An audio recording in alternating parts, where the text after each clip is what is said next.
মেয়েদের শরীরে মালিশ করত, মেয়েদের গোসলের জন্য সাহায্য করত। সে ছিল নাসু। তার নাম কি ছিল? নাসু। একটু ধ্যান দিয়ে ঘটনাটা শুনবেন, আপনারা এড়িয়ে যাবেন না, ভিডিওটা অবশ্যই দেখেন। হ্যাঁ, এই 10 মিনিটের ভিডিও আপনার ঈমান তাজা করে দিবে।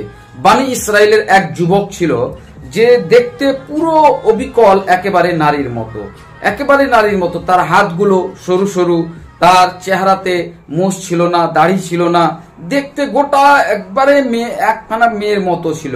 তো সে চাকরি করত হাম্মাম খানায়, গোসল খানায় চাকরি করত। সেখানে চাকরি করত, মেয়েদের গোসল করত, মেয়েদের শরীরে মালিশ করে দিত।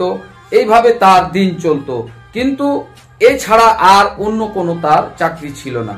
নাসু তখন চিন্তা ভাবনা করতে লাগলো যে আমি যে এখানে চাকরি করছি, কেউ জানে না যে আমি পুরুষ, সবাই জানে যে আমি একজন নারী, দেখতে গোটায় নারীর মতো।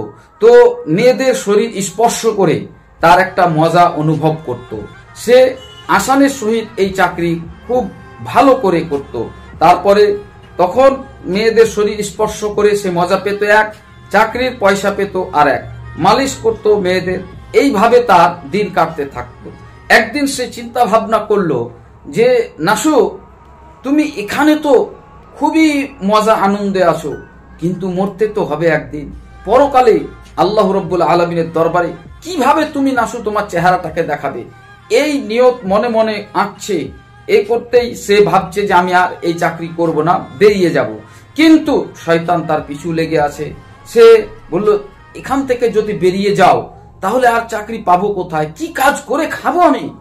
এইভাবে নাসু চিন্তা ভাবনা করতে লাগলো যে কি করে খাবো। আবার তখন দ্বিতীয়বার কি করলো, আবার ওই চাকরিতে আবার জয়েন দিল। সেখান থেকে আর বেরোলো না। এই মেয়েদের গোসল করাতো, মেয়েদের শরীরে তা সে কি করত, মালিশ করে দিত। হ্যাঁ, এইভাবে মেয়েদের শরীরে হাত স্পর্শ করত, তার নাফসানি খহিশ মিটাতো, তার খুব সে আনন্দ করত, মজা করত। কিন্তু ওই বানি ইসরায়েলের কোনো মেয়েরা জানতো না যে নাসু একজন পুরুষ মানুষ। সবাই ভাবতো সে একজন নারী, কারণ দেখতে সে অবিকল একেবারে নারীর মতো। এবার একদিন ওয়াক্তের বাদশাহ তার শেহজাদি, তার মেয়ে, তার শেহজাদি গোসলখানায়, হাম্মাম খানায় গোসল করতে আসবেন। তখন নাসুকে বলল, নাসু, শেহজাদি বলল আমার শরীর মালিশ করে দাও। নাসু তখন শেহজাদির শরীর মালিশ করে দিল।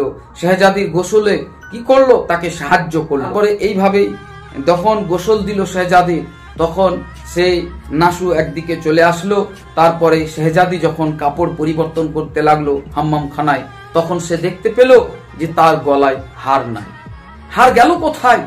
সে আচমকা শেহজাদি সমস্ত মেয়েদেরকে বলতে লাগলো যে এই হাম্মাম খানা প্রত্যেকটা মেয়ের তালাশি নাও, এই হার আমার হিরোর হার, যেটা আমার হারিয়ে গেছে, কার কাছে আছে, কে নিয়েছে, তালাশ করো, খোঁজো। এবার সবাই একে একে পরস্পর তালাশি নিতে আরম্ভ করলো। প্রত্যেকের শরীরে খুঁজে খুঁজে দেখতে লাগলো যে তোমার কাছে সেই শেহজাদির হার আছে কিনা, সেই হিরোর হার আছে কিনা। এইভাবে তালাশ করতে লাগলো। এইদিকে নাসু বা কাণ্ড, নাসু চিন্তা ভাবনায় পড়ে গেল। নাসু বলল যে এবার কি হবে, এবার তো সবাই জানাজানি হয়ে যাবে। যখন শেহজাদির হিরোর হার খুঁজে পাবে না, যখন তালাশি করতে করতে আমারও তো তালাশি নিবে, যখন আমার তালাশি নিবে তখন সবাই জানতে পেরে যাবে যে নাসু একজন মহিলা না, নাসু একজন হচ্ছে পুরুষ মানুষ, একজন যুবক। তখন তো শেহজাদি আমাকে কতল করে দেবে, তার বলে কতল করে দেবে। সে ভয়ে থরথর করে কাঁপতে কাঁপতে ওই হাম্মাম খানার এক কোণাতে গিয়ে বসলো। এবার ওই কোণাতে গিয়ে বসে সে সিদক দিলে অন্তর থেকে আল্লাহর কাছে তোবা করতে লাগলো।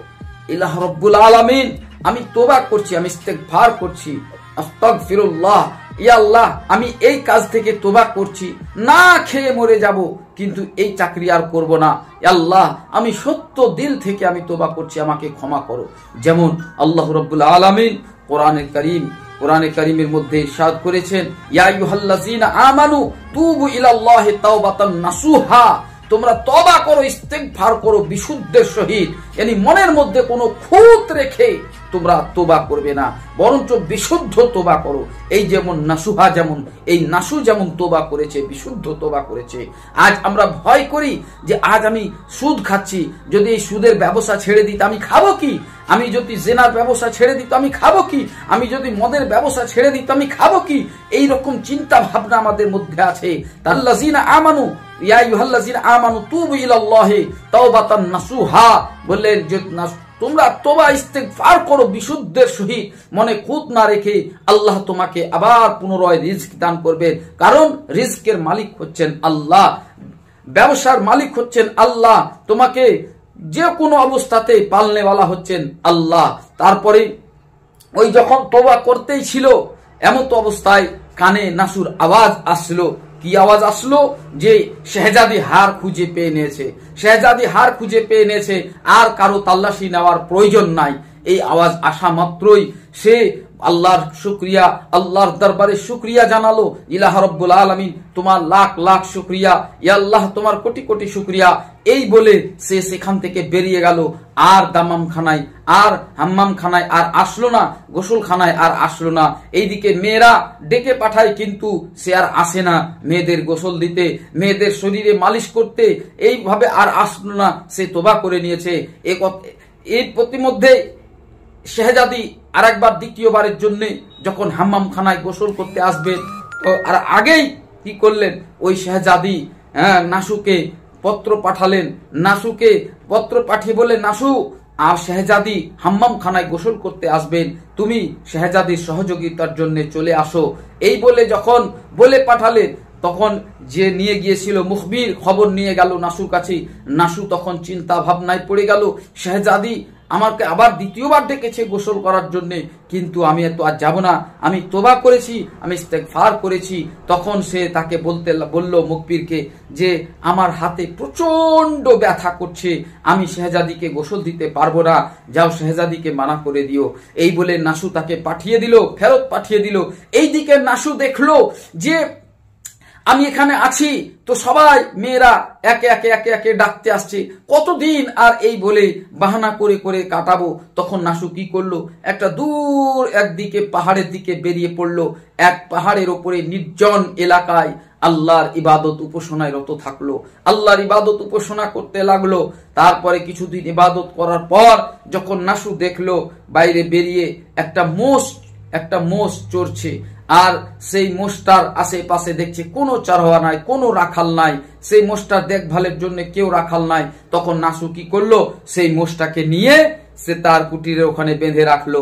তারপরে কিছুদিন গেল, তারপরে কিছু কাফলা সেখান দিয়ে গুজার হলো। তারপরে সেই কাফলা যখন ঝোপড়া দেখলো, নাসুর কাছে সেখানে থামলো। থামার পরে সেখানে নাসুর কাছে মেহমানদারি করলো। নাসু ওই মোষের দুধ দোহে তাদেরকে, সেই কাফেলাদেরকে দুধ পান করালেন। তারপরে ওই নাসু বিখ্যাত হয়ে গেল, একজন আল্লাহওয়ালা বলে প্রচার হয়ে গেল চতুর্দিকে। ওই কাফলাওয়ালারা তার মেহমান নওয়াজিতে খুশি হয়ে তাকে কিছু আশরাফি, কিছু দিনার, কিছু অর্থ, কিছু সম্পদ সেই নাসুকে দান করলো। নাসু সেই নাজরানা স্বরূপ নিয়ে কি করলো, সেই নাজরানা নিয়ে সেই মরুভূমি এলাকায় সেই জায়গায় একটা কুয়া খনন করে দিল, একটা পানির কুয়া খনন করে দিল। এবার যখন পানির কুয়া খনন করার ব্যবস্থা করে দিল, তখন কিছু কাফলা আস্তে আস্তে সেখানে একটা বস্তি বসে গেল। কারণ পানি যেখানে থাকবে সেখানে আস্তে আস্তে বস্তি বসে যায়। তো সেখানটা পুরো একটা বস্তি হয়ে গেল, পুরো একটা গ্রাম হয়ে গেল। তারপরে যখন ওই ওয়াক্তের বাদশার কানে যখন খবর গেল যে একজন আল্লাহওয়ালা, একজন আবিদ, একজন ইবাদতকারী আছেন পাহাড়ের ওপরে, বহুত বিখ্যাত ওলি তিনি। তারপরে বাদশাহ বললেন তিনাকে ডেকে পাঠাও। যখন বাদশাহ নাসুকে ডেকে পাঠালে, তো নাসু ইনকার করে দিল কি না, আমি আর বাদশার দরবার যাব না। তখন বাদশার কানে যখন আসলো, বাদশাহ তো রাগ করলেন, কিন্তু রাগ করা অবস্থাতেও বাদশাহ বললেন না, তিনি একজন আবেদ, আমার দরকার হয়েছে তিনার, আমি যাব। তখন উনি যদি আমার কাছে আসতে না পারছেন, তাহলে আমি বাদশাহ হয়ে আমি নাসুর কাছে যাব, আমি সে আবিদের কাছে যাব। এই বলে যখন বাদশাহ বেরিয়ে পড়লেন, বেরিয়ে পড়ার পরে পথিমধ্যে পাহাড়ের নিচেই বাদশার জান কবজ করে নিল। আল্লাহ রাব্বুল আলামিন ফারিস্তাকে হুকুম করলেন, হে ফারিস্তা, যাও ওয়াক্তের বাদশার জানটা কবজ করে নাও। বাদশাহ সেখানেই মারা গেল, সেখানে ইন্তেকাল করে গেল। এবার সেই মানুষেরা, সেই গ্রামের মানুষেরা তারপরে সেই রাজবাড়ির মানুষেরা কি করলো, নাসুকে নিয়ে আসলো, আর নাসুর নেককারী পরহেজগারী বন্দেগী দেখে তাকেই বাদশাহ স্বীকার করলো। তাহলে আল্লাহ রাব্বুল আলামিন দেখুন, আল্লাহর দরবারে সত্য বিশুদ্ধ ভাবে যখন সে তোবা করেছে, আল্লাহ তাকে কিভাবে রাজত্ব দান করে দিচ্ছেন, কিভাবে আল্লাহ রাব্বুল আলামিন ওই নাসুকে কোথা থেকে নিয়ে কোথায় পৌঁছে দিচ্ছেন। দেখুন কেমন গফুর রহিম, কেমন মেহেরবান। এই ঘটনা শুনে আমাদেরকেও এটা আমাদের উপরে আমলে নিয়ে আসতে হবে। কারণ আমরা আজকে এটাই চিন্তা ভাবনাতে আমরা গুনহার কাজে ব্যস্ত থাকছি, গিয়ে আমরা আজ যদি এই কাজ ছেড়ে দিই তাহলে কাল আমরা খাবো কি। তাহলে নাসু দেখুন এই চিন্তা করে সে ভাবলো যে মরে যাব না খেয়ে, কিন্তু এই চাকরি আর করব না। সত্য দিল থেকে অন্তর থেকে সে তোবা করে নিয়েছে। তারপরে সেই নাসু কি করলো, সেই রাজ সিংহাসনে বসে বাদশার রাজ সিংহাসনে বাদশাহী সেজে সে বাদশাহী করতে লাগলো। তারপরে একদিন দরবার লেগে আছে, সেই দরবারে সেই শাহজাদি, যেই শাহজাদিকে নাসু কি করলো, গোসল দিয়েছিল, শরীর মালিশ করে দিয়েছিল, সেই শাহজাদি নাসুকে বিয়ের প্রস্তাব পাঠালো। বিয়ে হয়ে গেল, সেখানে বাদশাহী করতে লাগলো। একদিন ভরি দরবার লেগে আছে, ওই নাসু সবারই সওয়াল জবাব করছে, শুনছে, সকলকেই দুঃখ বেদনা সব দূর করছে। এমত অবস্থায় একজন ব্যক্তি এসে বলল কে হুজুর জাহাপানা, আমি আপনার কাছে একটা দরখাস্ত নিয়ে এসেছি। বলে কি দরখাস্ত? বলে দরখাস্ত এটাই যে আমার একটা কিছুদিন আগে আমার একটা মোষ হারিয়ে গেছে, আর সেই মোষটা আমি খুঁজে পাচ্ছি না। তখন নাসু বলল কে চিন্তা করো না, সেই মোষটা, সেই জানোয়ারটা আমার কাছে আছে, সেই পশুটা। কারণ আর সেই মোষের কারণেই আজ আমি এই রাজ্যত্ব পেয়েছি, সেই মোষের কারণে আমি রাজ্যত্ব পেয়েছি। তার মানে এই রাজ্যতে যত সোনা দানা অর্থ সম্পদ আছে তার অর্ধেক ভাগ তুমি পাবে, যেহেতু মোষটা তোমার ছিল। তার জন্য কি করলেন প্রজাদের, তারপরে উজির নাজির তাদেরকে বললেন যে আমার এই সম্পদ যত আছে রাজ্যত্বর অর্ধেক ভাগ করো, অর্ধেক রাজ্যত্ব এই ব্যক্তিকে দিয়ে দাও। তখন এই যখন হিসাব করে যখন ফাইনাল ডিসিশন হয়ে গেল, তখন সেই ব্যক্তি রাম করে রূপ চেহারা বদলে দিয়ে বলল যে আমি একজন আল্লাহর ফারিস্তা, আমি কোনো মোষ সেবক না, আমি কোনো মোষের রাখাল না, আমি হচ্ছি একজন ফারিস্তা। আর ওটা মোষ যেটা আপনি পেয়েছিলেন, ওই মোষটাও মোষ ছিল না, বরং উনিও একজন ফারিস্তা। আপনার পরীক্ষা নেওয়ার জন্য যে আপনি যে সত্য দিলে আল্লাহর কাছে তোবা করেছেন, সেই পরীক্ষা নেওয়ার জন্য আমরা এসেছি।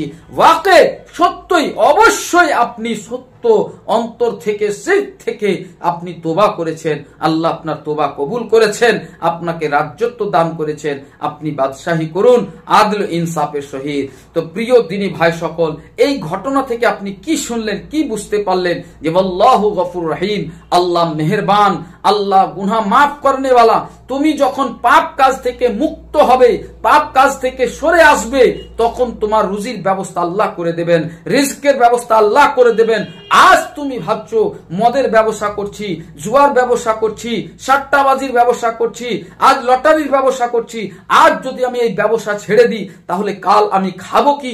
এটাই একটা আপনার মধ্যে একটা চিন্তা ভাবনা ঘুরপাক খাচ্ছে। কিন্তু আল্লাহু গফুর রহিম, যেই নাসু ওই হাম্মাম খানায় গোসল করাতো, মেয়েদের শরীর মালিশ করে দিত, মেয়েদের মাসাজ করে দিত, মেয়েদের গোসলে সহযোগিতা করত, ওই নাসু যখন শিরক দিলে অন্তর থেকে আল্লাহর কাছে তোবা করেছে, তো আল্লাহ তাকে পুরো রাজ্যত্বই দান করে দিয়েছেন। সুবহানাল্লাহ। আল্লাহ যেন আপনাকে আমাদেরকে সকলকে যেন হিদায়াতের পথ দেখান। ওয়াখির দাওয়ানা আনিল হামদুলিল্লাহি রাব্বিল আলামিন। আসসালামু আলাইকুম ওয়া রাহমাতুল্লাহি ওয়া বারাকাতুহু।